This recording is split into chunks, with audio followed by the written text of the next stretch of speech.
What you're about to listen to is a Bry-Fy production.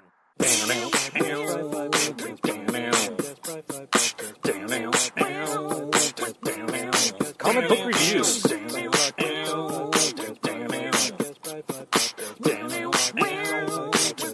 nerd news.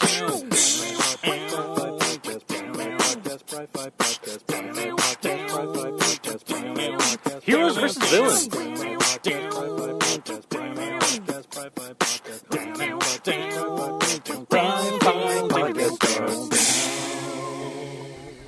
Hey everyone, welcome back to the Bry-Fy podcast. I'm your host, Bry-Fy, the comics guy, and this episode, I cannot speak, but this episode is going to be an interview episode. I was lucky enough to have a cool guy named Cody Sousa, I think Salsa? No, S-O-U-S-A, Sosa. There we go. I think I said his name right. He'll probably kill me. Anyway, I just called him Cody. He came on the podcast to talk about the books that he writes for Alterna Comics.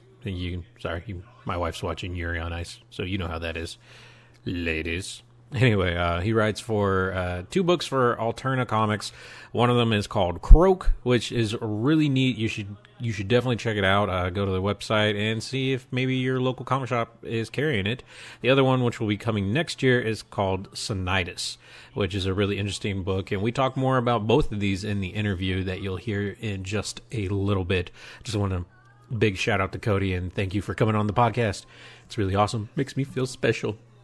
Makes me feel like I'm growing into something that I don't deserve to be, you know. And it's always great to have interviews with these indie artists and just like, well, he's a writer, not an artist, but like, you know, these independent creators. And we talk about it in the podcast, in the interview, about like just how much respect that I have for people like him that do what they do and just how awesome it is. And so, you know, we'll get into that. You'll hear all that stuff anyway.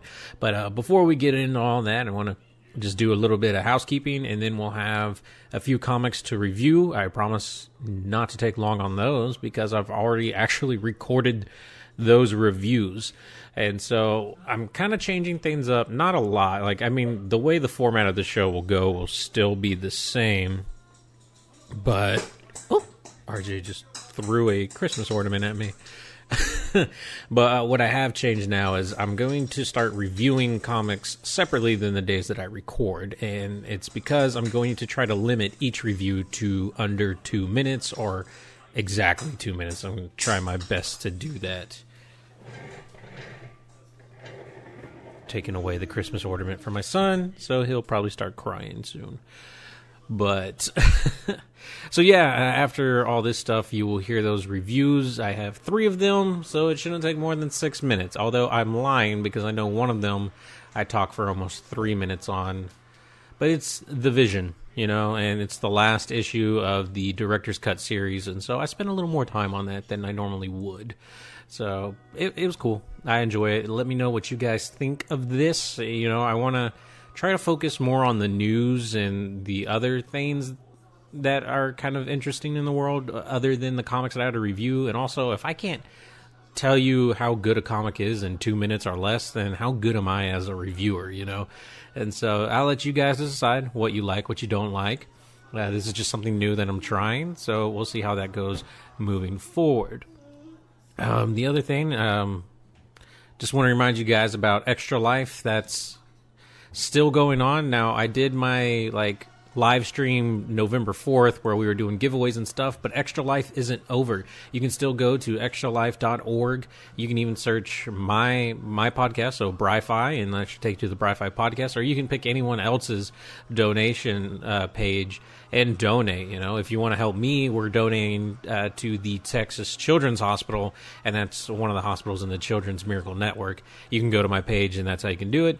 There's tons of other people that you can do. It's really, for me now, it's not about me personally raising X amount of dollars. We were able to get over 100 with Extra Life, but now it's about helping Extra Life continue to raise. I think the last update that they had is they've raised over $9 million for all the hospitals combined, which is really awesome. And it's great to be a part of that.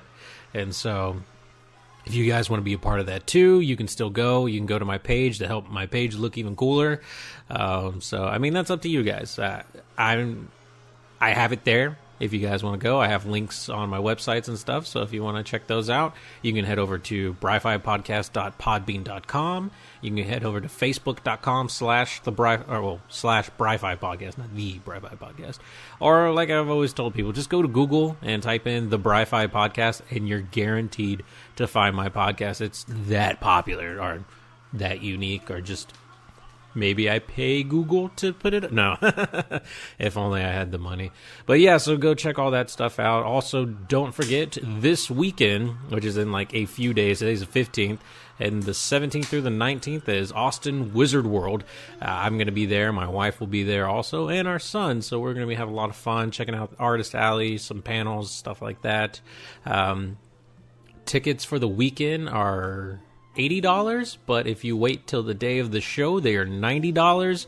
So be sure to head online to Wizard World Austin to get tickets for $10 cheaper than you would have to pay if you went up to the venue. And so, $10, that's a fairly good deal, guys.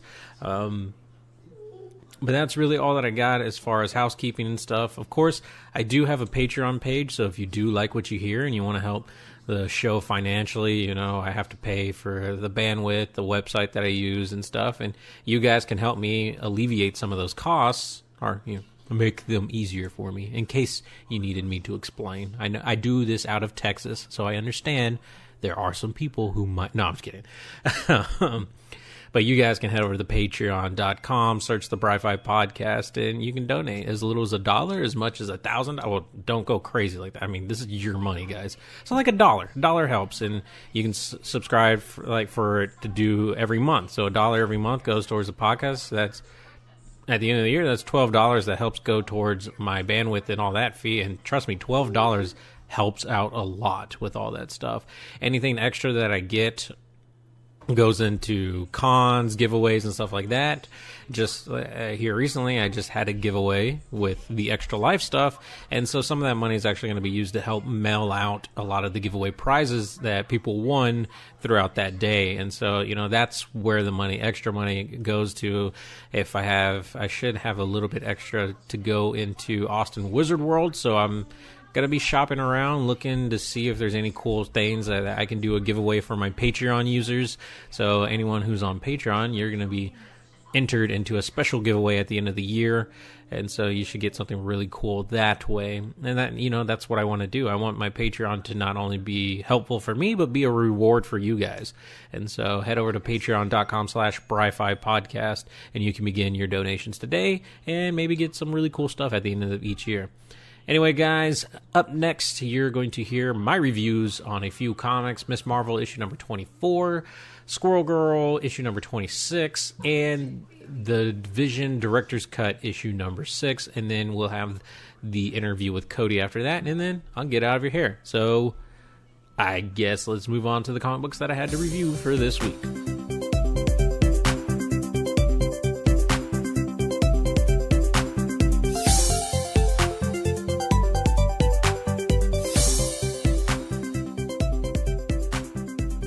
Alright guys, so the first book I want to talk to you about is The Unbeatable Squirrel Girl, issue number 26. I know, that's right, I haven't read Unbeatable Squirrel Girl for a while, but when I was in the comic book shop, this issue was labeled the special zine issue, and it's really cool because it is laid out like a zine, man, and even the front cover, I really dig it. Just a lot of cool different stuff, and there's a lot of collaboration in here with different artists and stuff, but it's like they're as comic characters. There's a Spider-Man, and there's a Loki one, and there's one by Kraven the Hunter, who makes a lot of appearances in The Unbeatable Squirrel Girl, and Howard the Duck even has a little tale that's done by Chip Zdarsky in the style of Sex Criminals, but it never goes too far, and before it does go too far, they kind of like interrupt it in a way. It's really funny, it's really awesome, and it's just a cool little issue. A lot of cool different artwork, a lot of cool different stories, and like I said, it's just built up like a zine issue, and so it's just really neat, really interesting. But I dig it. I haven't been reading The Unbeatable Squirrel Girl, and this wasn't anything that was like super tied into the story or anything, which is why I really dug it. And I feel like if you're just looking for something just to kind of pal around and just shoot the shit with, this is definitely a fun little comic to pick up. One of the cool things in here is they actually got the creator of Garfield to do a thing in here, and he's doing Galactus and the Silver Surfer. So it's really funny. You should definitely check it out, if not for anything else but this like Garfield style stories with Galactus and Silver Surfer. It's just really cool. I dig it, and I don't think I'll be going back into the Unbeatable Squirrel Girl, but I was definitely happy to pick up issue 26. Alright guys, so Miss Marvel, there we go, issue number 24. Really cool issue, I really enjoyed it. It's part 2 of the first one where Miss Marvel and Red Dagger are taking on a not so much speeding train, but it's definitely it's a train. It's like a mile long. It's got tons of heavy train cars. If it stops suddenly, something really bad is going to happen. So they're trying to find a peaceful way to stop the train. A lot of this, though, there's a lot of action with them and the train, and in fact, a head-on train coming at them, which is really cool. But there's a lot of stuff between her and Red Dagger, not only like this possible romantic tension between them, but also just like the thought of Kamala is just tired. She's been trying to do everything she can for the people of New Jersey and worrying about others, that she's just tired. She hasn't had time to herself. And, Red Dagger kind of brings that up. Like, maybe you should take a break, maybe take some time for yourself. And of course, Kamala kind of struggles with that kind of thing and that thought, because she was given these powers. She has this, not to quote Spider-Man, but with great power comes great responsibility. And so after they are able to finally figure out how to stop the train and save the day, completely save the day, news crews come in because they've been following this slow-moving train wreck for a while, and they're all obsessed with Red Dagger. Where's he from? Like, how's his hair so awesome? And all these like just funny reporter things. And Kamala just kind of is coming to the realization that, she's not this super special Jersey's own superhero, that maybe someone else can do her job, and maybe it is time for her to take a break and take a step back. It's a really good issue. I love the artwork, and I like the story, and I'm excited to see where it goes from here. Oh boy, guys. The Vision Director's Cut issue number 6, which is the final issue. In the Director's Cut, it has issues 11 and 12 of the original Vision story, and holy crap, things get really intense in these issues. Of course, in the last issues, Vision's brother, Victor, had killed Vision's son, and it was a complete accident, but it had killed him, and so that angered the Vision. He wanted revenge and justice for his son, and he was going to get that by killing Victor, which is really crazy. Of course, Vision's wife had revealed to their daughter exactly what happened, and how the boy that she was crushing on was killed by his father, and her involvement in it, and how it accidentally happened. So a lot of this just drama and a lot of this other stuff's happening. The Avengers confront the Vision about it, like, hey, we're not going to let you kill Victor because he's kind of an Avenger too, and we sent him there to make sure you weren't going to do anything crazy.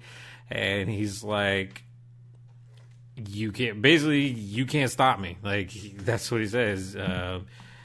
He's like, I don't need you. What the hell does he actually say in this? And I'm going to waste all this time trying to figure out exactly what he says to them. Says, I would greatly appreciate your cooperation in this matter. However, I do not require your cooperation in this matter. And then he just commences to annihilate the Avengers. Doesn't kill them, but like just totally obliterates them.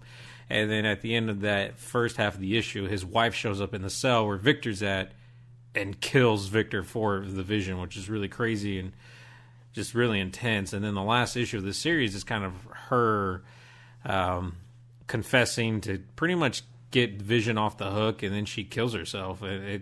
It's just crazy how all this happens. And I don't even know if I've fully soaked in everything that happened in the Vision, but it's such an amazing story. It's so crazy. It's so dramatic. It's so suspenseful. It's such an interesting look at the character and just how it all plays out, and just how it all ends, and how it sets up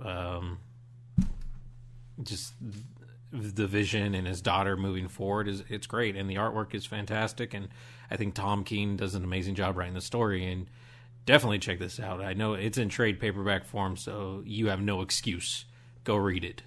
It's amazing. It's up there. Like Matt Fraction's Hawkeye run, Tom Keene's The Vision run. Those are probably my two like limited runs on characters right now that you guys need to go check out. And I went over my review time to let you guys know this. So go now.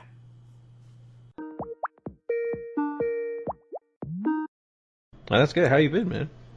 Good. It's good. Yeah. It's just writing, hoping get more comics picked up. That's pretty much the life now. Yeah, definitely, man. I feel you on that. But just, trying to create content and being busy with creating content. Trying to like promote it as much as possible without sounding like a broken record. No, don't worry, man. It's I always like to look at things like how the old Marvel thing is like every time is someone's first time, so yeah, exactly. Although you've been doing this like millions of times, maybe it's the first time for someone, so they're like, wow, this is new and like so interesting. Why does he seem so bored? No. But so I'm fairly new to Alterna Comics. Mm-hmm. And I had signed up for their email list, and I do. When you mentioned Croak, it all came back to me. Like I remember the cover for it. I remember the lettering to that cover, and I was like, I really want to read this. I really want to check it out. Thank you. The only problems I was having was with my comic shop, because I was apparently the only one in my area that wanted to check it out. And they were like, yeah, no. they're not everywhere, which I wish more comic shops picked up the books. I mean, they're cheap, which is awesome. They're $1.50, which is rare to find at a lot of, like, for comics nowadays. Like, I went to my comic What? I was like, you're telling me their comics less than $4? Yeah, like, I went to my comic shop today, bought, like, probably 6 books, and I'm like, well, that's like over $20 right there. It's just nuts, man. Like, it's getting pretty bad. It's like I'm feeling like I need to take out a loan when I'm gonna go buy comics. It sucks because it's like it causes you to be like you're being money conscious, so you're just kind of like you can't really take a risk with a book. Whereas with the $1.50 Alterna books, like you at least can. I have a lot of people, like I do a lot of cons, so I have a lot of people coming up to me at conventions, and they're like, they've never heard of Alterna, they've never heard of me, and they're just like, oh, it's only $1.50. Yeah, sure. And then they get the book because they're like, if they're on the fence about it, they're like, oh, cheap price, I can do that. Like, and they're thinking I'm trying to like pitch them this like $10 book, like here's my $10 book, buy it off of me, even though you have no idea who the hell I am, right? And what the book's about. Like but like the price has been pretty awesome.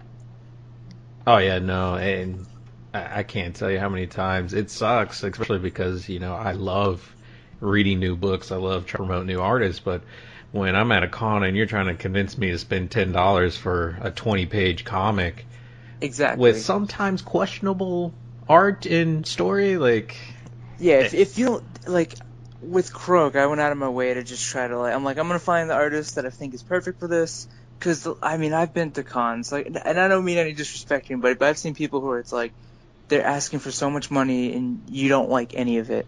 You're looking at the book and you're like, I don't want to be mean right now, but not for me, It's so tough because, I mean, I get that. Like, I try to be as nice as possible to the people that I meet because, they're doing something that I wish I had the guts to do a lot of the times, is put your art out there, put your work out there like that.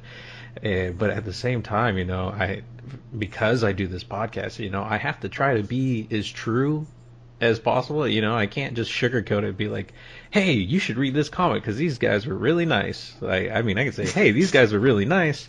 Their comic was garbage. But, the more and more, like, I look at Alterna, I have seen, of course, The Chair is probably, like, one of the bigger ones. Yeah. And because that one's got picked up for a movie and, like... that one... Oh, go ahead. I'm sorry. Yeah, no, that's like... like I was just gonna repeat exactly what you said. Like that's the publisher Peter Simeti's book, and like that was like his graphic novel. He did like the one that came out on the newsprint for like the line. Yeah. It's only $1, and it's like he edited the lettering, so it's a bit different than the graphic novel version. So every version that's come out has been tweaked. So he's like released a chair like in different ways, and it's just tweaked every single time. So it's not always the same book, which is pretty cool. Yeah. But like that one he's been promoting for forever, and like you said, it's a movie. I've seen it. It's pretty interesting. Roddy Piper's in it. He's fucking awesome in it. That's pretty awesome. I gotta check that out. And I know, like, I've actually seen Mother Russia. Someone was reading Mother Russia, and I don't remember where I was at. And so, like, I feel Alterna is getting some ground. Like, I'm seeing it more and more. And so it's really cool to kind of have been watching it grow. Like, I mean, I haven't played too big of a part of, like, being involved with everything with Alterna, but I've kind of just been watching the publishers on Twitter and through just internet stuff, and like you're seeing it start to pick up, and so it's really cool to see that kind of stuff. Yeah, definitely. The publisher has like a very do-it-yourself kind of mindset, because it's like we're all indie guys. No one really knows who we are individually. So it's really, but like you said earlier, like everybody starts somewhere. Like we all start somewhere. Like Jack Kirby at one point wasn't a name. Scott Snyder wasn't a name. All these guys, they weren't like, they didn't just come out of the gate like, hey, look at me. People had to figure out who they were at first, and that's kind of where every indie creator, every creator in general, starts. Yeah. So he keeps that do it yourself mindset where it's just very like, if you want your book to succeed, you have to invest yourself 100% into it. Definitely, man. I mean, he's totally right on that. And like just the feel that I get from a lot of these books, and it's these people believe in what they're doing, and that's good. And every book seems to have fairly solid to really good artwork in it, and so that's always like for me, everything's visual. First thing, visual. Like I mentioned with Croak, that cover just instantly, the colors, the way Croak is written on it, like I'm hooked. I'm like, why is it like this? What does this mean? Well, that was the goal, so thank you. You done did it. But I mean, and the reason why we have you on here today is because you have another book that's coming up though too. Yes, Sonitus, and I'm also doing a Kickstarter for the graphic novel version of Croak. Oh, so sweet. It's going to be, I'm doing like a director's cut version where there's going to be bonus content, like the story's going to get tweaked a little bit, so there's going to be some new pages. So even if like somebody picked up the single issues, it's going to be different from the single issues. It's going to be an updated version, some backup stories. I can't really share much, but there's some really awesome stuff I'm doing for it that I really, really, really wish I could talk about, but I can't just yet. No, that's fine, man.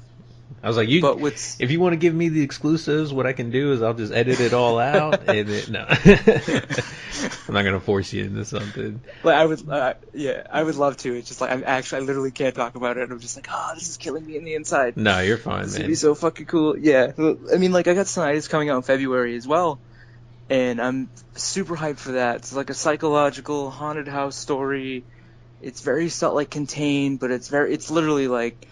I co-wrote that one with the editor of Croak, who's a friend of mine, and we co-wrote it because he has a tinnitus, so he has like this constant ringing in his ear. So he it just comes and goes. He's like, and when you're home alone, you just have this random noise in your ear. It's creepy. Right. He's like, I really want to write a horror story about that, and I was like, all right, well, I want to write a haunted house story, and we just kind of meshed both ideas together, and it became Sonitus. That's pretty crazy. Isn't that the thing that he has in Baby Driver? That movie? Yeah. That's like the most I'm like, I hope more people watch this so they can have an idea of what the book's about. All right. And that movie was badass. So this comic will be badass because they have the same thing. Yes. It's the art in it is insane. The artist is incredible. Like, oh my god. Like I'm very big on art. I'm very big on a book looking the best possible the best possible look. Yeah. Like colors, inking. Like the colorist is D. Knief. He's doing Redneck for Image right now. Oh, sweet. The dude has done some awesome stuff, and just having his colors on it, just her black and whites are amazing. The artist Cecilia, but his colors just like made them pop even more. I was amazed. I was like, holy shit! Right, dude, that's pretty sweet, man. And that's good that you're really excited about it. Yeah, you got to be invested. Right. Back to that same model, man. That's how it works, people. You be invested, you be excited about yourself, and other people get excited. Yep. And that's what you do. That's really awesome, man. And so you're going the horror route. But what is Croak?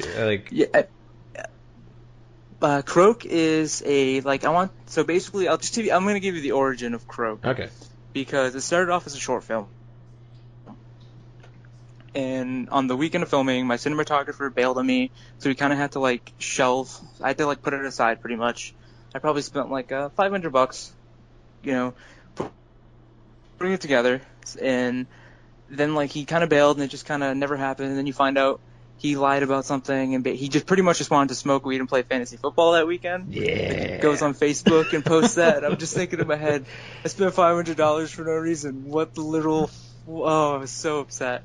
So I just kind of put that off to the side, and then I graduated from college, and I was like, I want to do comics. I'm thinking, what should my first comic be? And I thought, hey, I have that story. I don't want it to die. I don't want it to just get all dusty on my shelf or whatever, and just tucked away till ever. And so I just kind of went, I'm gonna turn that into a comic. So I rewrote the whole thing, added some more stuff, because when you're doing comics, you have all the budget in the world. Right. You can do whatever you want when it's a comic book. So I just I added all this stuff, added this backstory, and I contacted Francesco, who's the artist, Francesco Iaquinta, and we just kind of worked on it. And the story's about 3 teens who go off into the woods, and a lot of bad stuff happens. There's I wanted to add every twist and turn, because I hate most horror movies. I love horror now. I hated it when I was a kid. I love it now. But oh my god, I hate most horror movies. They're terrible. They suck. They're just it's this very copy and paste kind of plot. It's all jump scares. I'm like, there's no, oh my god.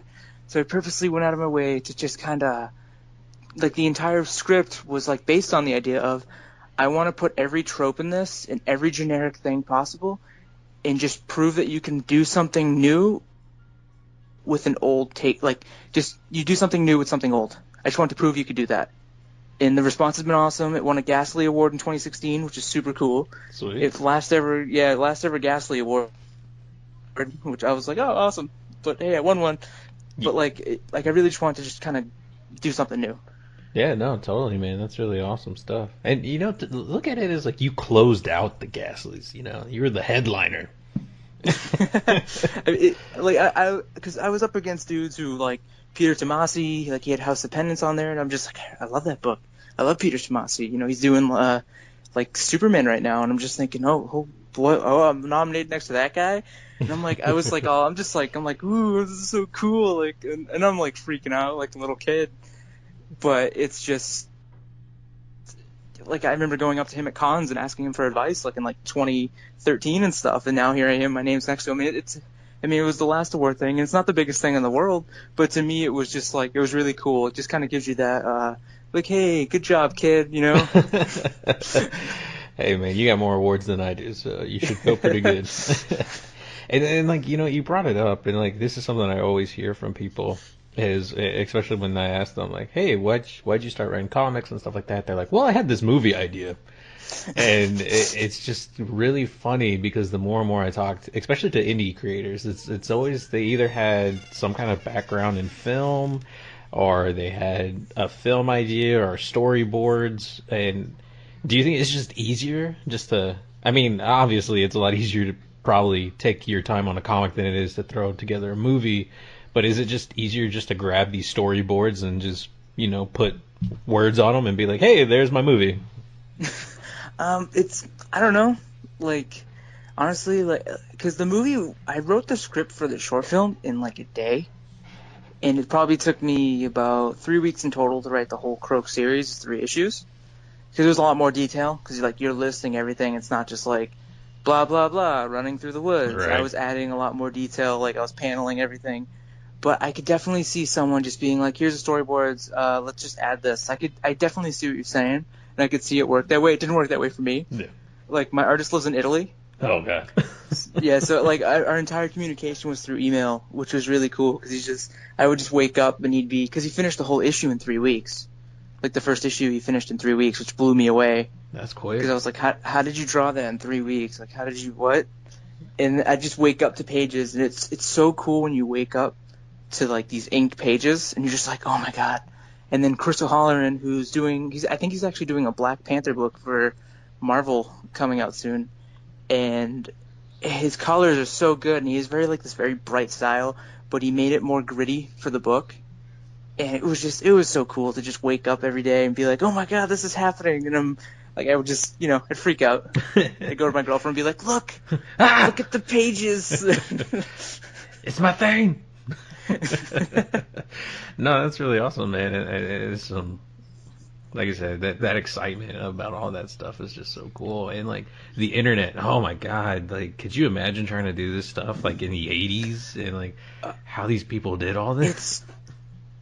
Yeah, like I think about it, I'm like, did they just like mail everything in? Like I thought about it where I'm like, oh my god, like they must have all have to like be neighbors or something, because there's no way, like, how do you find new artists? Like, it's crazy to think about. And to me, it's so cool seeing like where comics have come from. From like the Marvel and DC, where everyone was all together in these offices, to now you have, your next door neighbor talking to some guy from Brazil or whatever, and they're making a comic together. Yeah. And so it's such a great thing. There's a lot of good content now being put out there. Not only from Alterna, but just other small publishers, and it's like this wonderful world we live in. And then you go on Facebook and you're like, oh god, what have we done? Just look at them, just watch the news for like 5 minutes, and you're like, what? Internet needs to die. Because now it's like we have an outlet for everything, and it helps comics a lot. Like it's helped, like, if it wasn't for Twitter, then I don't know if Croak would have done as well. Like, I mean, it's not like the biggest comic in the world. I'm not saying that it's like the greatest. Like, I'm not gonna sit here and just be like, oh yeah, my book's amazing. It sold so much. It's sold fair for a comic book from a guy that nobody knows. Like nobody knows who I am, but it sold well. And like I remember I even talked to David Finch one time, who like David Finch has done so much. Mm-hmm. And, like he's done Batman, X-Men. He's done so much, and he's like, how did it do? How much did it sell? And I told him, and he's like, oh wow, that's really good. And he was so super nice, and it's just like reassuring, and like if it wasn't for Twitter, if it wasn't for me like posting constantly, hashtagging everything, honestly, I have no idea where I would be in the comic industry right now. Right. I mean, social media has helped, like even me, just as a podcast, like it's helped grow my listener base. Like social media can be such a great thing in the right hands. You have to add that little asterisk there. Oh man, but let's talk more about your Kickstarter, dude. We kind of grazed over it, but so like, what's the goal, and like, what kind of rewards or any kind of like kickbacks do people get with that? The reward, like it's not 100%. I'm not 100% sure what I'm doing yet, because I'm gonna launch it in March. So So we're pretty So it's not like too soon. Thankfully, oh my god, I was like super nervous at first. So I'm like no, but I'm thinking I could do this. But it's really just like to like cover the printing costs and just kind of like the basic stuff like printing, shipping, and all that. But at the same time, I really want to add some cool stuff, because I love when I like pick up a graphic novel or I pick up a trade and it has all this like backup stuff. Like I think Arkham Asylum, there's a version that has Grant Morrison's script in the back. Yeah. Or it's like you have character designs, like behind the scenes type stuff. Or it's like, oh, here's a bonus story, and I love stuff like that. And I want to do like awesome prints. I want to do like for the tiers and stuff for the Kickstarter. I really just want to be able to give everybody as much stuff as possible without me losing money. You know what I mean? Absolutely.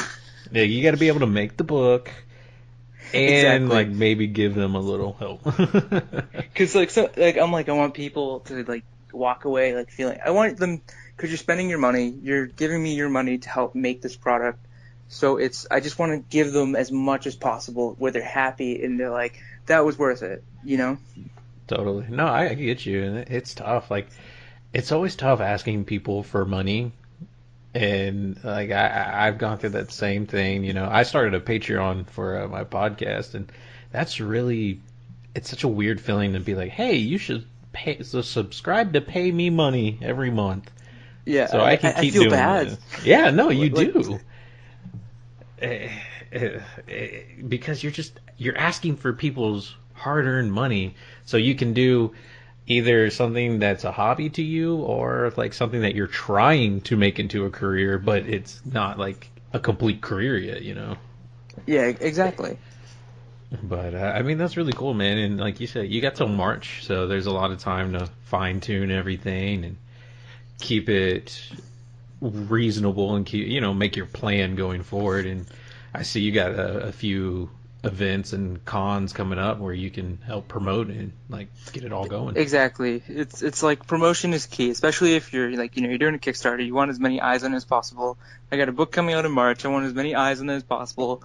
I want to make sure that people like, you go, because it's like, for a book to do well, you have to have people go into a comic shop and like what you did, like you went to the comic shop and asked, but only you did it. So if like 5 people did it, then the comic shop would be like, all right, yeah, we'll get some. Like, and maybe somebody else will buy some, and then we'll sell through them all. Yeah. And that's the whole thing. It's like I'm trying to get as many people to go to the shop and be like, oh, can you get Sonitus #1 for me? It comes out in February. And then it's like, okay. And like I'm doing this thing where I have like these 11 by 17 Sonitus prints. So if any local comic shop wants one, can have one. They can put it up on the wall. They can do whatever they want with it. But I'm just trying to do as much promotion as possible.